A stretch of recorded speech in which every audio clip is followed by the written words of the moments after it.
coaching grades, has John Schuster changed his opinion from an F to something maybe better?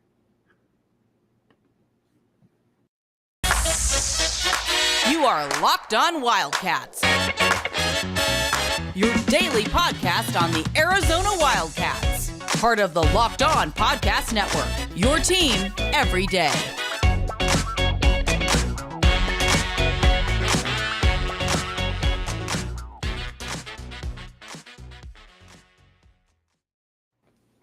Thanks for listening to Locked On Wildcats and making this your first listen of the day. I am your host, Mike Luke, joined by John Schuster. Hello, John Schuster. Hello, Mike Luke. How the heck are you?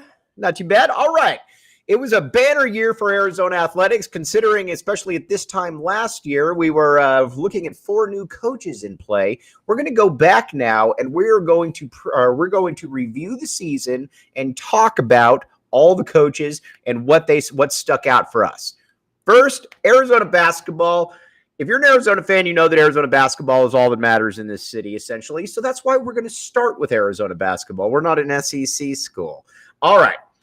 Tommy Lloyd comes in. I'm going to give you guys a little bit of the lay of the land here, just to show you how wise the man to my right, to my right, your left on your viewing screen. Right. Arizona basketball, and we talked about it, is not one of those. It's not one of those 5 or 6 inner crust blue bloods. Although we did talk about who are those blue bloods because they're always changing, it seems. But Arizona basketball, by any metric, is in that second tier, and you always figure that you should be able to get a good coach, an established coach. Perfect example: Sean Miller, when he came here from Xavier, he was coming off an Elite 8, a Sweet 16 performance at a mid-major.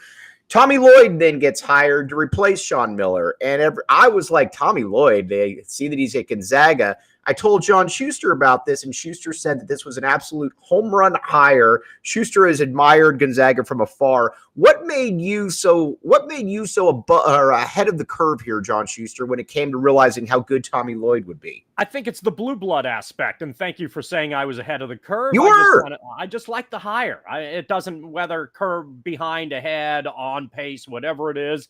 I think hopefully Arizona fans are pleased with what they've seen so far, and that's far more important. But the blue blood conversation I thought was really interesting because when we get into that, we talk about, of course, Kansas, Duke, North Carolina, Kentucky. And if you look at what Gonzaga has been able to do over the course of the last 10 years, what makes them not a blue blood? Right. They in the last 5, they've made as deep a tournament run as anybody has. I think they've won more tournament games in that process. They've been number 1 seeds a lot. They've beaten good teams. They had played at the time in 2 national championship games. So it seemed confusing. It was a misnomer to me that if you got a coach from Gonzaga, that was a bad thing because of what Gonzaga's pecking order was. But based on their resume, Gonzaga we take a backseat to no one. Is a modern blue blood team. So what's the difference between Tommy Lloyd going to Arizona and Roy Williams going to North Carolina? You know what? The end, not a whole heck of a. At the time, you look at it and say, well, Kansas and Gonzaga. I get that Kansas has been a great basketball program and a rightful quote unquote blue blood for decades.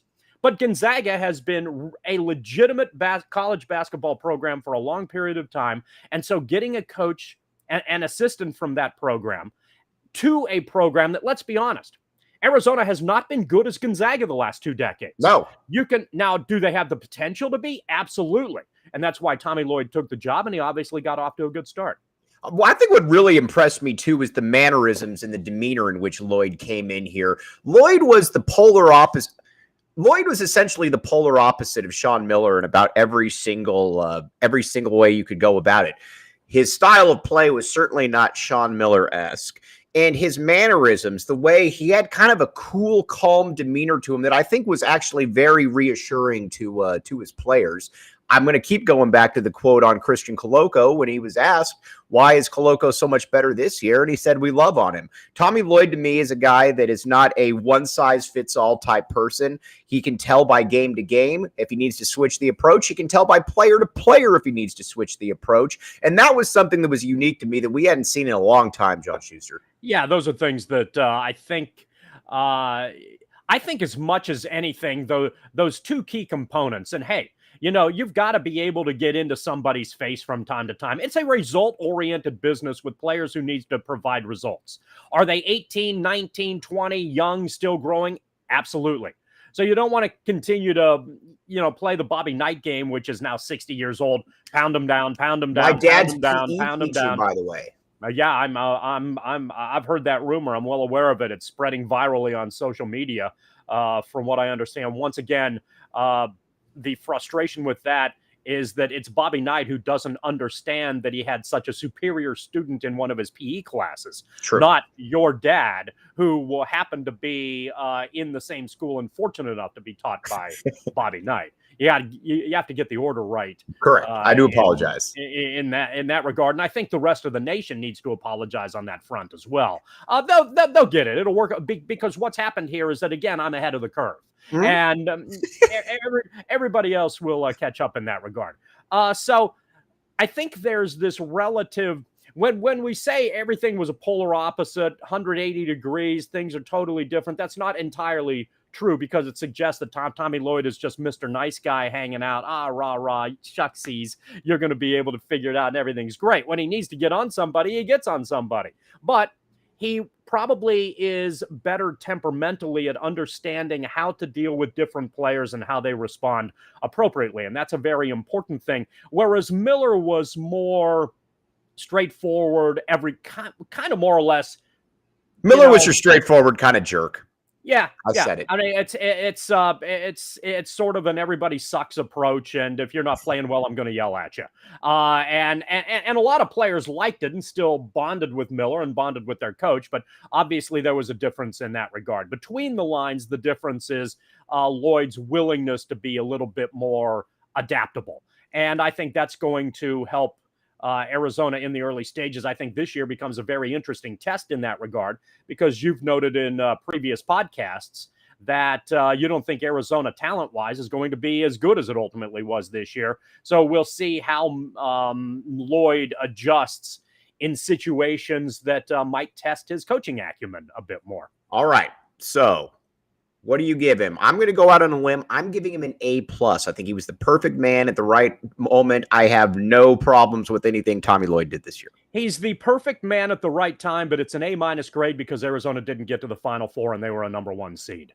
If you want to be now, they had an A+ regular season, which allowed them to get to a number one seed. And a lot of people didn't think at the beginning of the year. I mean, Arizona clearly overachieved. And Lloyd is responsible for that and did an excellent job with that. Miller left him a good cupboard, and Lloyd did an excellent job of going out and getting transfers to handle the depth issue. But now Arizona was excellent in the Pac-12 tournament. Knocking off UCLA was a significant coup. We feel we have this, I think, retrospective interpretation of UCLA's kind of being a season being kind of a disappointment. Right. But they played a team that was 3 points away from winning a national title. Winning the national title, right. In one of the better games in the NCAA tournament. So, and in that game, I think UCLA played very well. So knocking off UCLA in the Pac-12 tournament is an excellent accomplishment for Arizona. And then they came up against a buzzsaw matchup-wise. It didn't work their way. But the last month of the season, Lloyd kind of pulled back the reins a little bit, I think, defensively and strategically, specifically in that Houston game. I think that was, again, retrospectively problematic because late in the game when Arizona looked like it had to be desperate to try to change tempo a little bit, that looked like it was successful. And in those situations, you're frustrated that maybe you didn't try that a little bit earlier. All right. Now, one thing that I don't think that you can debate at all is that Tommy Lloyd consumes Built Bar. Tommy Lloyd came in invigorated. Tommy Lloyd came in with a presence. Tommy Lloyd came in with a strength that you see from somebody that has Built Bar dripping off of them. Well, Built Bar's an A+. Built Bar is an A+. And by the way, it's taken off right now. I actually had somebody, I kid you not, this is probably about a week ago, tell me that they tried the blueberry and they said the blueberry was their favorite flavor. They thanked me, but as the good person that I am, I said, don't thank me. The first one that dropped the blueberry Built Bar reference was none other than one John Schuster. Well, so there, John Schuster, you have a virtual thank you right there. So People with Built Bar, check it out. We're going to be right back with you. Can John Schuster turn something from an F to something better? Thanks for keeping it locked on Wildcats. I'm your host, Mike Luke. All right, John Schuster admittedly does not follow the recruiting game. He does not care about the recruiting game. And more so than anything, he will never care about the recruiting game. So that's accurate. You get an A+ for that accurate assessment. All right. To quote our good friend Kevin Woodman, I tell you that so I can tell you this. John Schuster and I were debating on this platform Jedd Fisch's performance in the his first season. And I asked Schuster, I told Schuster, I said, I give him a B. John Schuster says, balderdash, I give him an F. That's exactly what I said. I said balderdash. He didn't say ball. No, he's just referring to his head right there. But yes, but he did say, I'm not buying it. And they dash. He says, I'm not buying it. It's 100% an F. They were 1-11. They lost to NAU. Schuster is the guy that at the end of the day, when the kid comes slithering up to him after the test saying, well, I tried really hard. I don't care. Did you meet this standard? Jedd Fisch didn't meet this. Now, being that I did does it change your opinion at all? Because last time we did talk about this, he's now bringing in the reigning Pac-12 Freshman of the Year quarterback, top 20 recruiting class. Does that factor in at all, or does John Schuster say it's an F until I see the results on the field? Well, I think that's this is one of those things, and you have teaching experience here, Mike Luke. I do not, and very often as a collegiate instructor, or an instructor in general, you have categories where you break down percentages to get an ultimate grade. For instance, your final is worth 50% of your grade. Assignments on a weekly basis are worth 20%. I know where you're going here. Exactly. And then you work your way up to what the ultimate 100% is. So this is one of those situations with Arizona football where you have a couple disparate categories. You have the on-field performance, which is, I don't know, 70% of your, it's ultimately, to be honest, it's 100%. It's ultimately 100% of your grade, but there are elements that go into the grade that you hope you feel better about it ultimately. And those aspects occur in the exciting realm of recruiting. Since we haven't seen what Arizona has done, obviously, in the second year yet, in year one on the field, Arizona earned an F. Period. End of conversation, at least as far as I'm concerned. They're 1-11. They lost to NAU. The only game they won against California, Cal had a third of its roster. Cal, which sucked, had a third of its roster out. And Arizona, I think, scored 12 points in that game. So it's hard to argue anything on the field that Arizona was anything but an F, regardless of how hard they tried. Now, that grade can and clearly does go up based on what Arizona has been able to do from a recruiting standpoint and moving toward trying to get better on-field grades in the years ahead. Arizona's recruiting isn't it an A? Oh, it's an A+. Oh, wow. According to you, it's an A+. Around here like they're going out of style. You really are. So, what's the overall campaign so far? A C? C-? All right, I'll go with that. So John Schuster has bumped the grade up based off the grade up, right? Go ahead. But based off effort, based off behind the exam situation. So we'll keep it like that. Which again, runs a tight ship right here. All right, we're going to come back now, and we're going to talk about softball and baseball, arguably the two most renowned programs on campus. We'll be right back with you. You're listening to Locked On Wildcats. Thanks for keeping it locked on Wildcats. I'm your host, Mike Luke. All right, Shu. Arizona softball, by any metric you want to go, and is the bell cow just off accomplishments. Not off revenue, but certainly off accomplishments. 8 national championships. Everybody knows that. Mike Candrea retires, replaces Caitlin Lowe, or replaces himself. Was 5. Yeah, right. Yeah. Is replaced by Caitlin Lowe, yes. Yes, replaces himself with Caitlin Lowe. And Arizona successor. Right. Arizona starts out 0-8 in conference play, which for Arizona softball fans, you're not usually used to that. Arizona then rallies to get to the Women's College World Series and then wins a game. I'll just say this. Arizona softball, I don't know whether it slipped under Candrea or whether the rest of the world just got much better, but it went from being the best entity in college softball to probably one of the top 10 to 12 to 13, somewhere in there. What do you grade out Caitlin Lowe in her first year, John Schuster? I think this is possibly, well, I say because you've done a lot of podcasts about this across a variety of network and talked to a lot of different people. So as a result of that, this has perhaps been discussed a little bit more than I think. But it feels like the resurgence of Arizona softball in season is the most underappreciated story of Wildcat athletics this year. Arizona went from, wait, they're in last place and 0-8 in the conference. How the hell did that happen? To wait, they're in the College World Series? Right. How the hell did that happen? And they just won a game? Yeah, so their in-season improvement, I think you have to feel really good about the direction of things and maybe a stabilizing factor. Hey, it's tough to recruit, but Arizona in softball remains a brand, and hopefully Caitlin Lowe and her coaching staff can go out and do some very good things and get Arizona back to a prominent position. It's not going to be easy. You look at what Oklahoma's done in college softball, and it's reminiscent of what UCLA and Arizona were doing in college softball a decade or two ago. Right. So there's a new top dog on the block, and there are a lot of established teams. So to some degree, Mike Andrea ultimately became his worst enemy. Right. He made college softball so significantly better that instead of being a dominant dynasty, they became a very good program surrounded by a lot of very good competitive programs. And now we get to see whether Caitlin Lowe can continue that and build upon that. I'm a big fan of the kid that works hard all year, strives, maybe doesn't get the grade they want, but you know what? I'm going to give them the grade they want because of how hard they work. Caitlin Lowe, you get a B+ in my book. That's, it really is difficult to say because of the way they started, because the way they finished is an A. Right. They got to the College World Series. Right. I mean, that's good. That's very good. That's an A-level accomplishment. You're one of the 8 best teams in the country at the end of the year. So you want to go A?